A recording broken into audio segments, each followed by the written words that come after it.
Subscribe for daily IELTS material.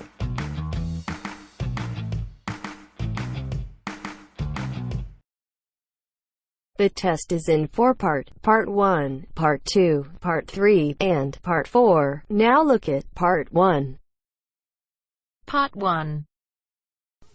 When Mark and Jane arrived in Edinburgh, they discovered that Mark had left his camera on the train. At the Lost and Found office, he has to fill in a lost property form. First, you have some time to look at questions 1 to 4.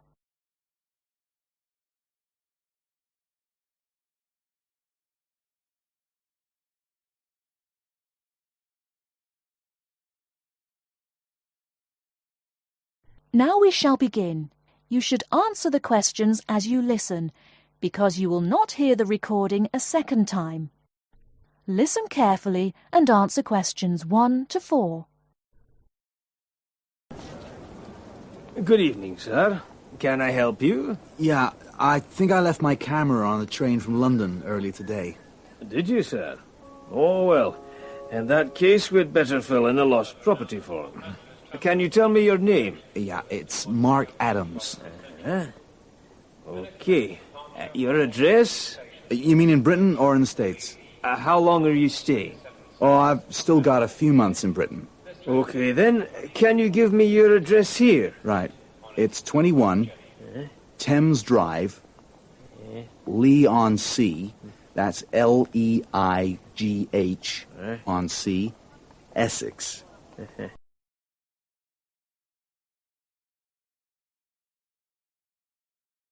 Before you hear the rest of the conversation, you have some time to look at questions 5 to 10.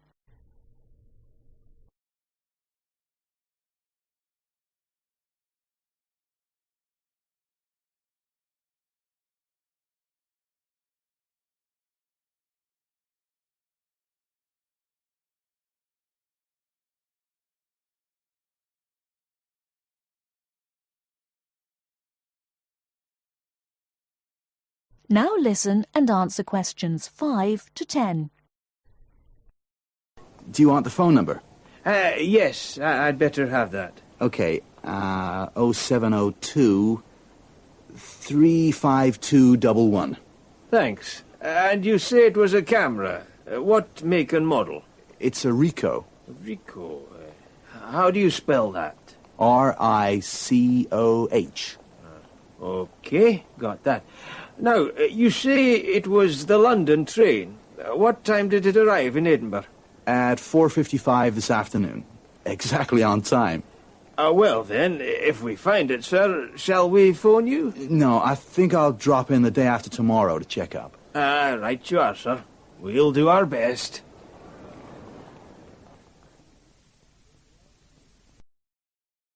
That is the end of Part 1. You now have half a minute to check your answers.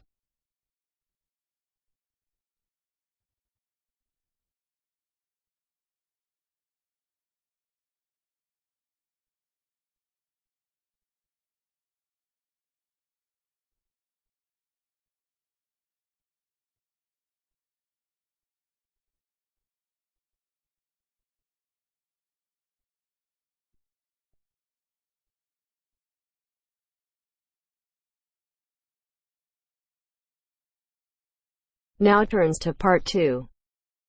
Part 2. She's going to talk to us today about the pleasures of running her own business.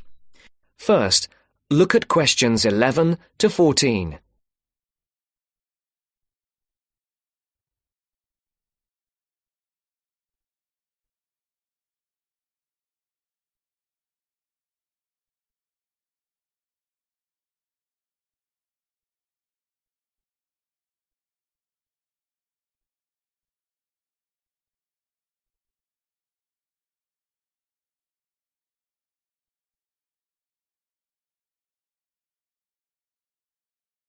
Listen carefully. Good morning and welcome to this month's Small Business Club meeting. I'm very pleased to welcome Amy Lynn, who owns and runs a catering business in the local area. She's going to talk to us today about the pleasures of running her own business. Amy. Thank you very much. Now, I started my business 2 years ago, selling very high-quality ready-made meals using all organic ingredients sourced from the local area. And I have to say, it has been the happiest time of my life, with sales doing extremely well. I've had to work very hard, and this has meant a rather limited social life. But I really value the fact that I'm my own boss, and I can decide what I do, when I think I'm ready to try something new and creative, and when to continue with what I'm doing, and so forth. Now, I got the idea to produce these dishes when I was visiting a local supermarket, and I looked at what was on offer in the ready meals section. Lots of low-quality, unhealthy packs. And I thought, I could do so much better. I discussed it with friends. Some of them thought it was a great idea, and others thought there wouldn't be a big enough market for such expensive products. But I went ahead with my idea anyway. And, as I say, it's been very successful. At the moment, I employ 2 people, one to help me with the actual preparation and cooking, and the other to work on the financial side, doing invoices and accounts and marketing. My business is expanding, but I'm not ready to employ anybody new just yet. At the moment, I'm negotiating with a local organic farmer who would like to sell my meals at his farm shop. We've already agreed that I will sell in his shop in the new year, but I just don't know how much. It probably won't be enormous. My sales in total at the moment are only about £7,000 a month, and at least for the next few months, I don't plan on increasing that. I think the thing which will make me take on new staff is if I just feel too exhausted and stop enjoying what I'm doing. And plans for the long-term future are a little vague at the moment. I've been thinking that in a couple of years' time, I'll start to sell on the internet. My sales will increase quite a bit. I won't advertise because that might mean I would expand so fast that I couldn't continue to use all organic ingredients, and I'm very anxious to go on doing that. But I think I'll need a bigger kitchen and packing area, otherwise we'll get very cramped. Before the broadcast continues, look at questions 15 to 20.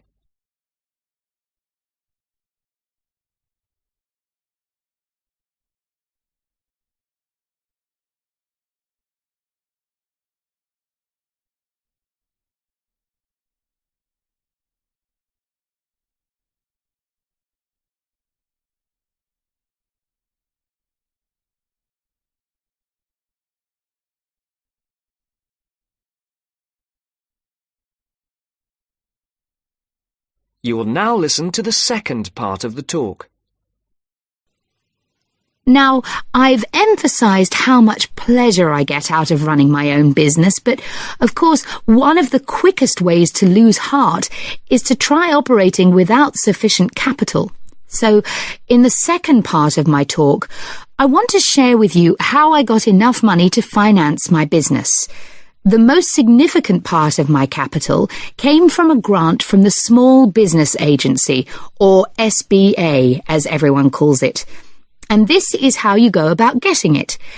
The first thing you have to do is to draw up a business plan. Now, don't make this too long and complicated.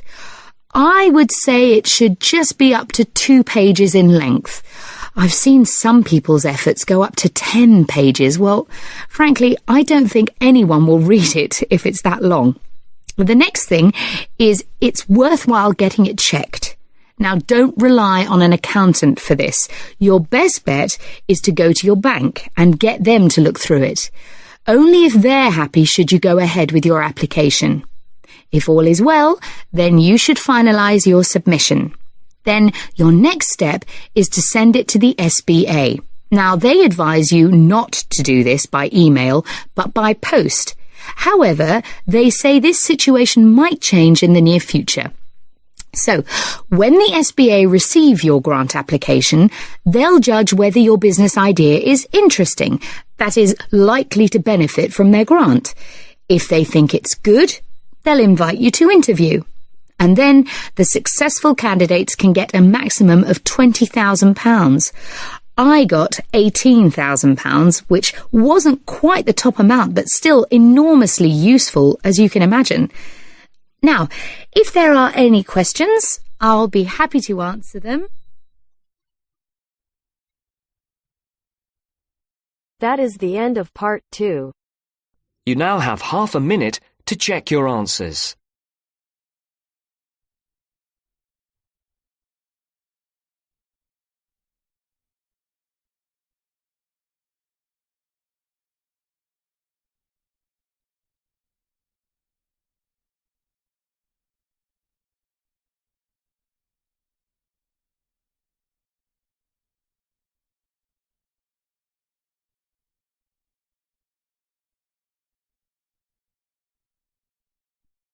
Now turns to part 3. Part 3. You will hear a conversation between two students who will discuss a project they're working on together. You have 30 seconds to look at questions 21 to 27.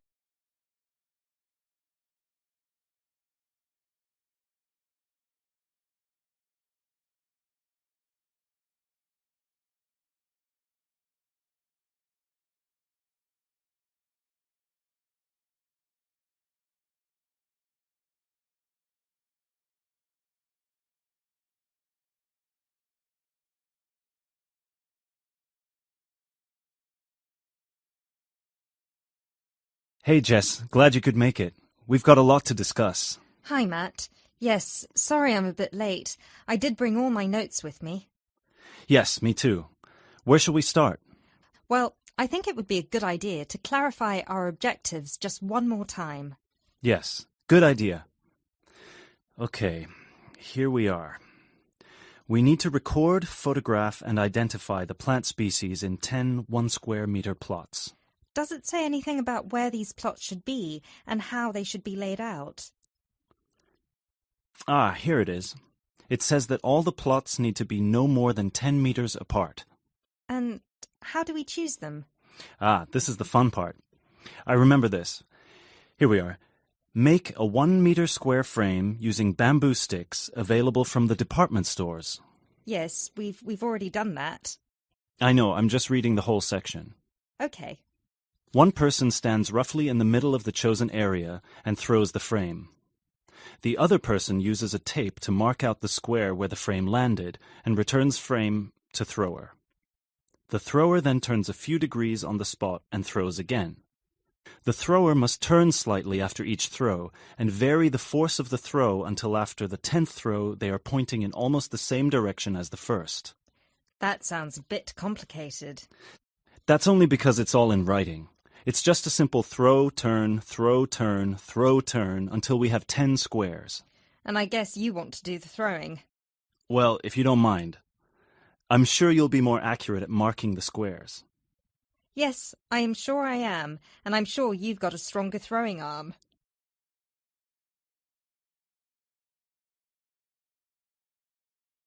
You now have 30 seconds to look at questions 28 to 30.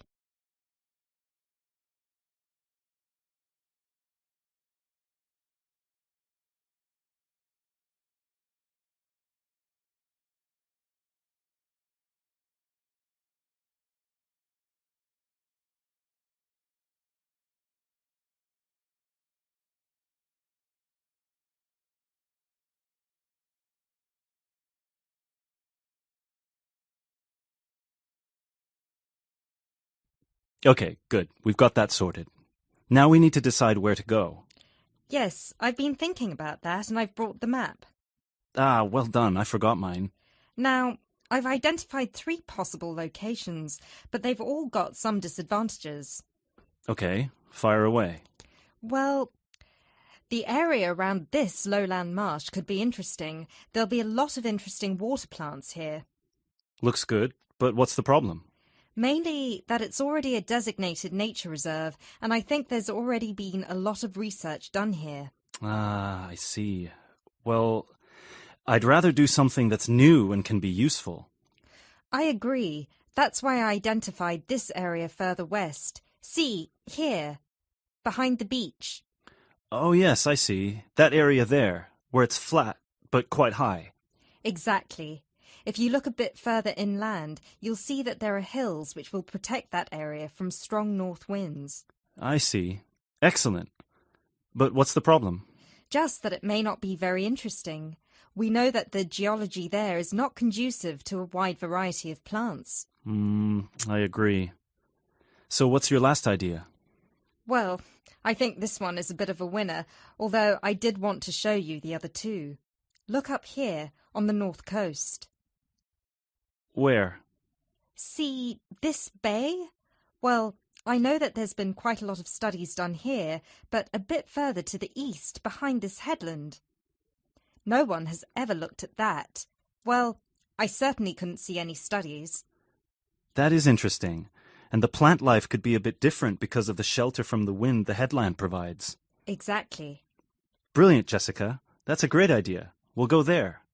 Thanks. Now all we have to decide is when is a good time. That is the end of part 3. You now have half a minute to check your answers.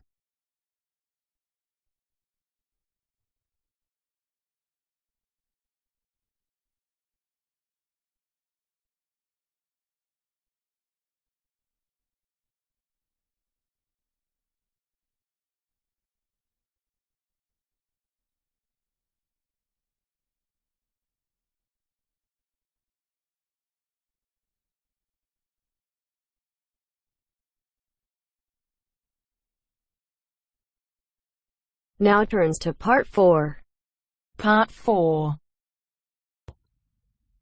You will hear Rebecca Bramwell, an artist and illustrator, giving advice on how to get your first job or commission as an artist.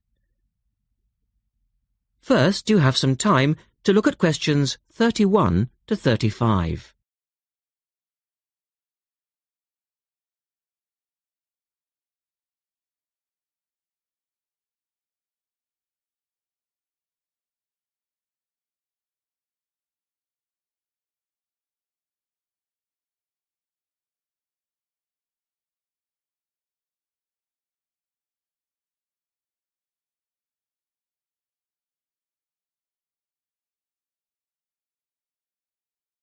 Now listen carefully and answer questions 31 to 35.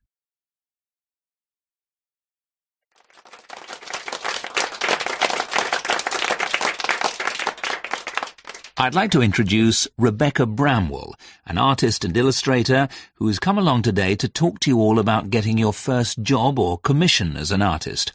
Over to you, Rebecca. Thank you for inviting me. I remember when I graduated back in 1983, I was very excited about getting my first commission. My degree was in fine art, and I'd worked long and hard to get it. I was an enthusiastic student, and I never found it difficult to find the incentive to paint. I think as a student you're pushed along by fellow students and tutors, and the driving force is there. However, when you leave college, you find yourself saying things like, I'll have one more cup of coffee and then I'll sit down to work. I hate to admit it, but I say it myself. Suddenly, it isn't finding the inspiration or getting the right paper that's a problem. It's you. In my view, there are a number of reasons why this happens. It's a real challenge making a decent living as a new artist. You have to find a market for your work. Often you work freelance and need to take samples or portfolios of your work from place to place. These experiences are common to a lot of professional people. But artists also have to bare their souls to the world, in a way. More than anything, they want praise. If people don't like what they create, then it can be a very emotional and upsetting experience hearing them say this. I began to realise that these problems were preventing me from having a career in art, and so I decided to experiment. I was a painter, but I started to dabble in illustration, drawing pictures for books, cards, and this offered me the opportunity to become more emotionally detached from my work. I was no longer producing images from the heart, but developing images for a specified subject, taking a more practical approach. I began to develop a collection of my illustrations, which I put into a portfolio and started to carry around with me to show prospective clients and employers. But it was still tricky because publishers, for example, want to know that your drawings will reproduce well in a book. But without having had any work published, it's hard to prove this. Having a wonderful portfolio or a collection of original artwork is, of course, a first step. But what most potential clients would like to see is printed artwork, and without this evidence, they tend to hold back still when it comes to offering a contract. Look at questions 36 to 40.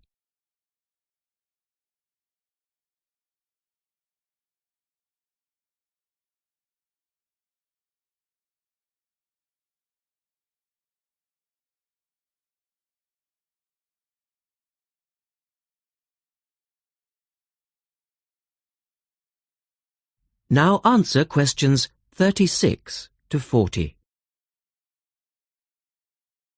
Well, I overcame this problem in two ways. And I suppose this is my advice to you on preparing your portfolio of your best work.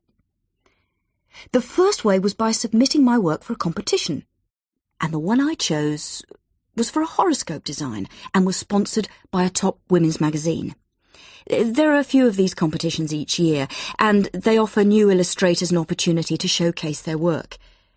The other approach I took was to design and print some mock-up pages of a book.